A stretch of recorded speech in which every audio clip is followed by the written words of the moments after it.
जब जेक सुली और नेटेरी ने पेंडोरा के बाकी नावी के साथ मिलकर धरती से आए लोगों से अपने प्लेनेट को बचाने के लिए युद्ध किया और उन्हें हराकर वापस धरती पे जाने के लिए मजबूर कर दिया। वहाँ पे सिर्फ वही लोग रहे जो उस प्लेनेट को बर्बाद नहीं होने देना चाहते थे। जेक को उसके साथ ही डॉक्टर ग्रेस के अवतार से पैदा हुई एक बच्ची भी मिली जिसका नाम उसने किटी रखा और उसने अपने पहले बेटे का नाम निटेम रखा। वहाँ के सभी लोगों का मानना होता है कि हमारी जिंदगी यहाँ की देवी एवा की देन है और हमारी हर सांस इनके लिए समर्पित होनी चाहिए। इसी तरह जेक नेटेरी के साथ खुशी से अपनी जिंदगी जीने लगा। अब उसके टोटल 4 बच्चे हो चुके थे। धरती के लोगों के वहाँ से चले जाने के बाद उन्हें वहाँ पर कर्नल का बेटा मिला जो काफी छोटा था और क्योंकि कर्नल अब मारा जा चुका था इसीलिए उन्होंने उस बच्चे को अपने साथ ही रखकर उसकी देखभाल की और उसका नाम उन्होंने स्पाइडर रखा। वो भी जेक के बच्चों के साथ ही खेला करता था और उन्हीं को वो अपना परिवार मानता था। लेकिन नेटेरी के लिए अब भी वो एक एलियन ही था जो कि उसके बाकी के बच्चों से हमेशा अलग ही रहेगा। जेक ने खुद ही अपने बच्चों को लड़ने और हथियार चलाने की कला भी सिखाई। वो सब अपनी जिंदगी में काफी खुश थे। लेकिन एक दिन जेक को आसमान में एक नया तारा दिखा और इसका सिर्फ एक ही मतलब था कि धरती के लोग अपने स्पेसशिप से वापस पेंडोरा पर आ रहे थे। पर इस बार वो कुछ ज्यादा ही तैयारी के साथ आए थे क्योंकि उन्होंने अपनी पिछली हार से बहुत कुछ सीखा था और एक बार फिर से उन्होंने सब कुछ बर्बाद करना शुरू कर दिया।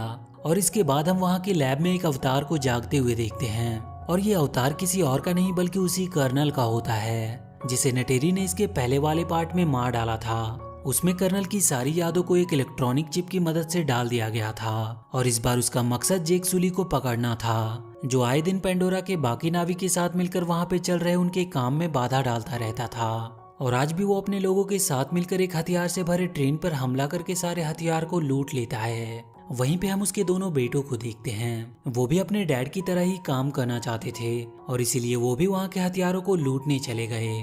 पर उसी दौरान वहाँ पर हुए एक हवाई हमले में नेटेम घायल हो गया लेकिन खुशकिस्मती से उसे कुछ हुआ नहीं और जेक उसे बचाकर घर ले आया।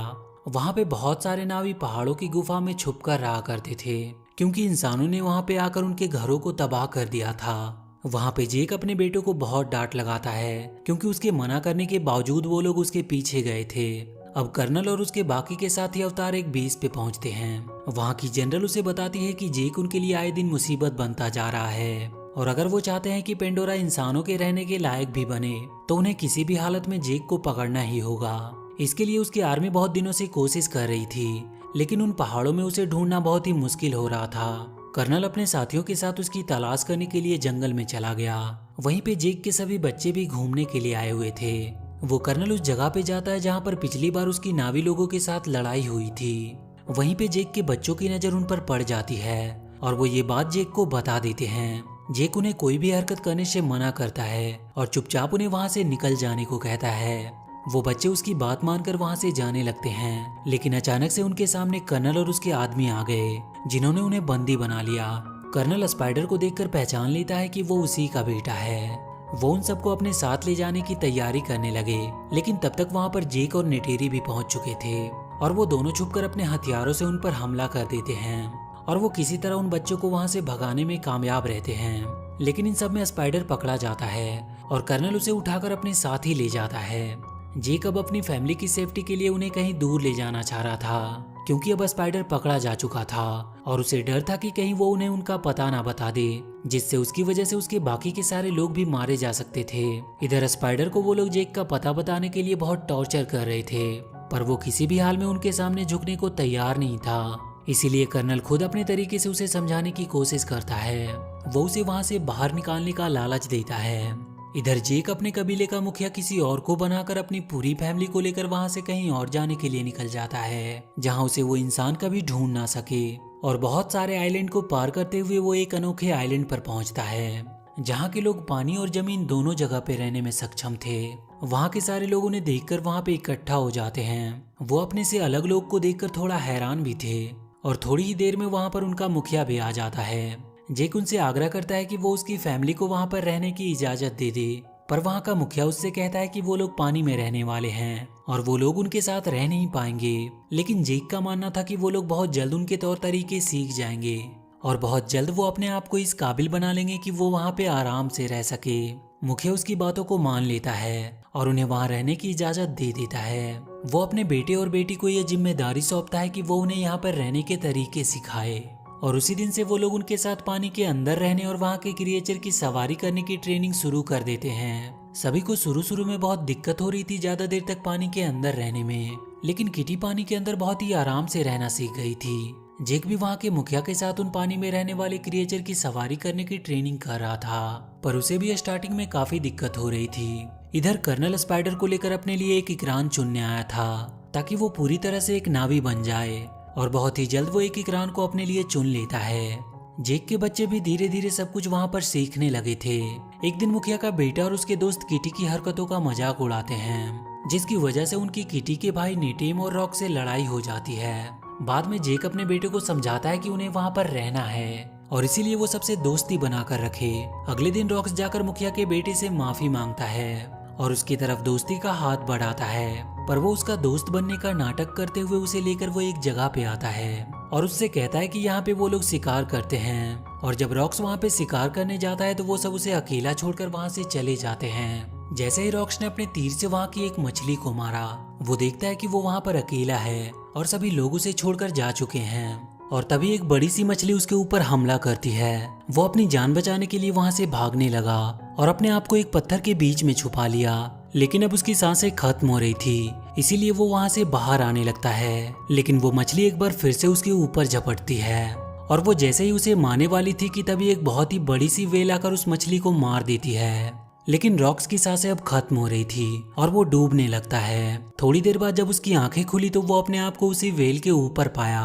वो उस वेल का शुक्रिया कर रहा था कि उसने उसकी जान बचाई। तभी वो देखता है कि उस वेल के फिन में एक लोहे की हुक फंसी हुई है और वो जाकर उस हुक को वहां से निकाल देता है। और अब ऐसा लग रहा था कि वो वेल उसे अपना दोस्त मानने लगा है। वो उसे लेकर उस आइलैंड पर पहुंचा देता है जहाँ पे सभी लोग रॉक्स को काफी देर से ढूंढ रहे थे। मुखिया अपने बेटे की गलती की सजा देने की बात करता है, लेकिन रॉक्स कहता है कि इसमें सारी गलती उसकी खुद की है। इस बात से अब वो लड़का भी उसका सच में दोस्त बन जाता है। अगले दिन रॉक्स सबको बताता है कि एक वेल ने उसकी जान बचाई, जिसका ऊपर का एक फिन कटा हुआ था। मुखिया की बेटी उसे तुरंत पहचान जाती है और वो बताती है कि उसे टुकून कहा जाता है, लेकिन जिसे उसने देखा उसका नाम पायाकन है, जिसे सबसे अलग और अकेला कर दिया गया क्योंकि लोगों का कहना था कि वो एक हत्यारा है जिसने कई सारे नावी को मारा था। लेकिन रॉक्स ये बात मानने को तैयार नहीं था क्योंकि उसने उसकी जान बचाई थी। वो वहां से सीधा पाइकन से मिलने गया और उससे पूछने लगा कि उसे सबसे अलग क्यों कर दिया गया। वो पाइकन उसे लेकर समुद्र की गहराइयों में चला गया। इधर कर्नल अपने साथियों के साथ जेक की खोज में था। वो एक बहुत बड़े से जहाज जो टुकून का शिकार किया करते थे, उनकी मदद से वो वहां से दूर हर एक आइलैंड की छानबीन करने का सोचता है। और थोड़ी ही देर में वो लोग उस आइलैंड पर पहुंच जाते हैं और वहां के लोगों को टॉर्चर करके उनसे जेक के बारे में पूछने लगते हैं, लेकिन कोई भी उन्हें कुछ भी बताने को तैयार नहीं था, इसीलिए वो उनके पूरे गांव को ही जला देता है। जेक उसी आइलैंड के दूसरी छोर पे रह रहा था। वहां का मुखिया उसे बताता है कि वो लोग उसे ढूंढते हुए उनके आइलैंड तक पहुंच चुके हैं। जब गांव वाले कर्नल को कुछ नहीं बताते हैं तो उसे एक आइडिया आता है और वो उनके इलाके के टुकून का शिकार करने का डिसाइड करता है ताकि ये देखकर सारे गांव वाले उनकी ताकत को जान सके। इधर रॉक्स पाइकन के साथ बॉन्ड बनाकर उसके बारे में जानता है कि उसे सबसे अलग क्यों किया गया। रॉक्स उसमें देख पाता है कि कैसे हंटर्स ने उन पर हमला किया था, जिसमें कई नावी और टुकून मारे गए, लेकिन सबने उसे ही किलर समझा।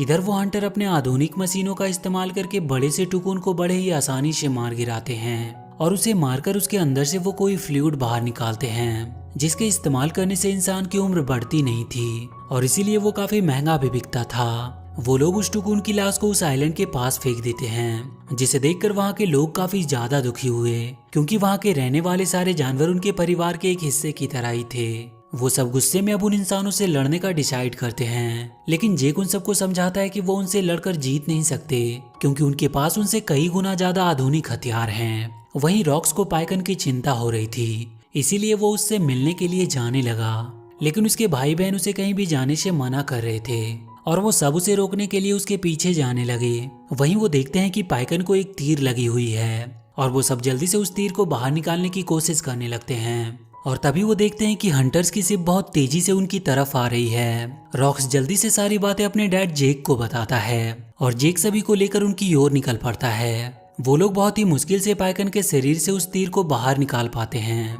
लेकिन अब वो हंटर उन सब के पीछे पड़ गए थे क्योंकि वो कर्नल उन्हें पकड़कर जेक तक पहुंच सकता था। वो सब भागने की बहुत कोशिश करते हैं, लेकिन आखिरकार वो उनके जाल में पकड़े जाते हैं। कर्नल उन्हें अपने इकरान से उठाकर उस शिप पर ले आता है और उन सबको कैद करके वो जेक को अपने पास बुलाता है। जेक अकेला ही उसकी तरफ बढ़ने लगा क्योंकि उसने उसे अकेला ही आने को कहा था, पर तभी अचानक से पाइकन उस शिप पर हमला कर देता है और वहां पे चारों तरफ तोड़ फोड़ मचा देता है। ये देखकर जेक और उसकी सेना को भी हमला करने का मौका मिल जाता है और वो सब उन पर टूट पड़ते हैं। नेटेरी भी अपनी इकरान पर बैठकर अब हमला कर रही थी। उन सारे बच्चों को भी कैद से छुड़ा लिया जाता है, लेकिन इस बार वो किटी को पकड़ लेते हैं और वो शिप भी अब टूट रही थी और किसी भी वक्त वो डूबने वाला था। उसी लड़ाई में भागने के दौरान जेक के बड़े बेटे नेटेम को गोली लग जाती है और इस वजह से उसकी मौत हो जाती है। इधर जेक की बेटी किटी अभी भी कर्नल के कब्जे में थी।